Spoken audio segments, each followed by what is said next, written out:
All right, so how did that go? Well, I hope this was challenging, but at the same time fun. So the problem essentially boils down to how do we selectively capitalize the first letter, but not any of the other letters? So as I said, let's break this problem down. So step one, we need to be able to create a variable that stores the name that the user enters via a prompt. Now, step two, we need to be able to capitalize the first letter of their name. And then step three, we use the capitalized version of their name to greet them using an alert.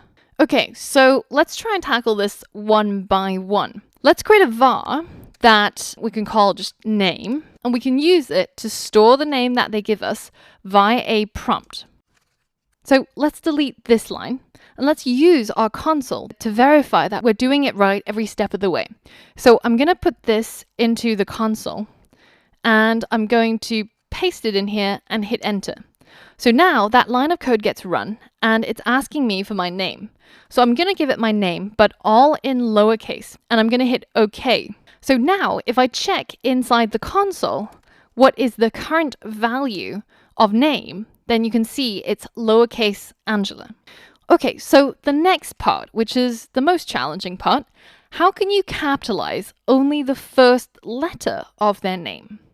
Well, if you look at this problem just by itself, it seems like we can't achieve it using only what we've learned. But we can actually break down this problem. What if part A of this, we actually isolate the first character, and then we turn the first character to uppercase. Step C, we isolate the rest of the name, and finally we concatenate the first character with the rest of the characters. So now this seems a little bit more feasible, right? We've initially tried to break down the problem as we saw fit, but then we realized that one of these steps actually needed to be further broken down. And now we can tackle it. So isolate the first character. We know how to do that. We can say var first char equals name dot slice. And the numbers we're going to put in here are 0 and 1 because we want to take the character beginning at the 0th position up to, but not including, the first position. So that's going to be the first character of the string. So we can again verify this by copying it and pasting it into our console, hitting enter, and let's just check to see what first char is currently equal to. So it's equal to the lowercase a. Perfect. So the next step, step B, is we want to turn the first character to uppercase. So this is very easy as well.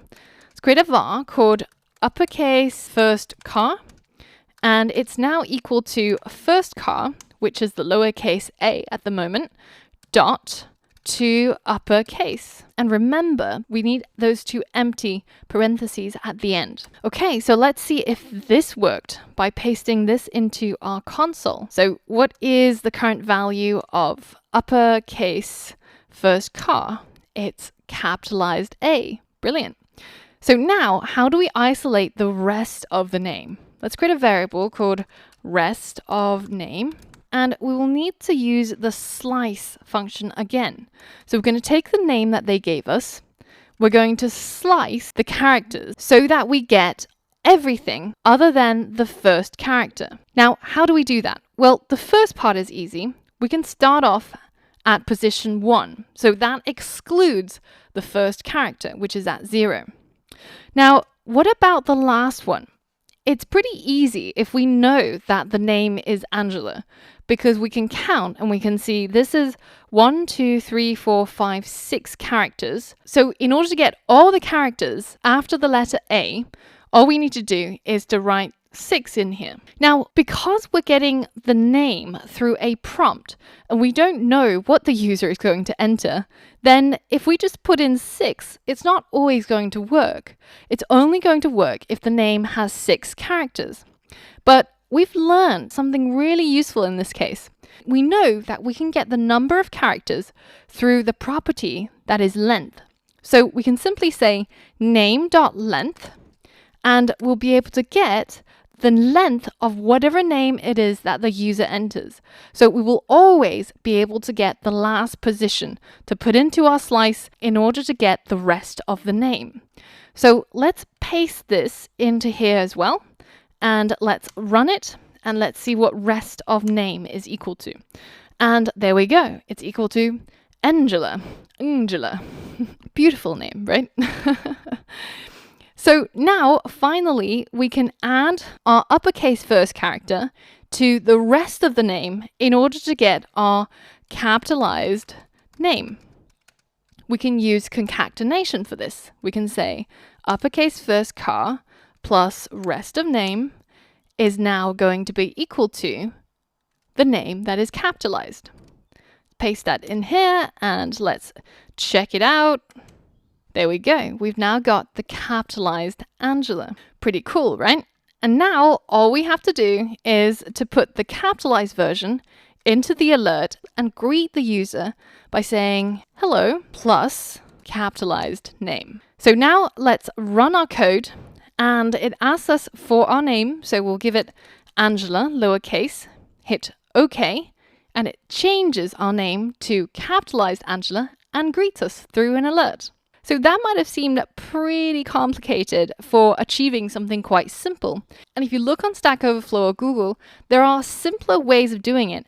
But this exercise is really, really crucial in starting to build an essential skill that programmers have, which is taking a big problem, chunking it down, breaking it into smaller pieces, and whenever you get stuck on those smaller pieces, then trying to break that problem down even further. Now, some of you guys might have realized that we actually need one extra thing to make our code completely foolproof. Because what if the user, instead of just writing, lowercase Angela, which we've addressed, what if they wrote lowercase to begin with, but then towards the end, they added in some capitalized letters? Our current code doesn't address this. And so it still looks a bit weird. Now, this is completely optional. You can either pause the video now and see if you can fix this bug, or you can follow along with me and I'll show you how to do this. This is one of the reasons why testing your code is really important, because there's always these edge cases that you might not have thought about, but that might happen when you have thousands of users using your website. So now that we've achieved turning the first letter into uppercase, fixing this one small user experience issue is going to be a walk in the park, because all we need to do is just to add another small step in here. We can call this one D and this one E, and we can say change the rest of the name to lowercase. So we can take this variable we've already got, rest of name, is now equal to the previous version of rest of name dot to lowercase. And now this changes that variable to make all of those characters lowercase and uses it in the concatenation of the capitalized name. So now if we run our code and we put in what we had before, which is lowercase ANG, uppercase ELA, hit OK, and voila, we get our perfect capitalized name no matter what the user decided to enter. So I hope you had fun with me in this module, learning all about strings in JavaScript. In the next module, we're going to learn more about numbers, doing maths with JavaScript, and a lot more. So I'll see you on the next module.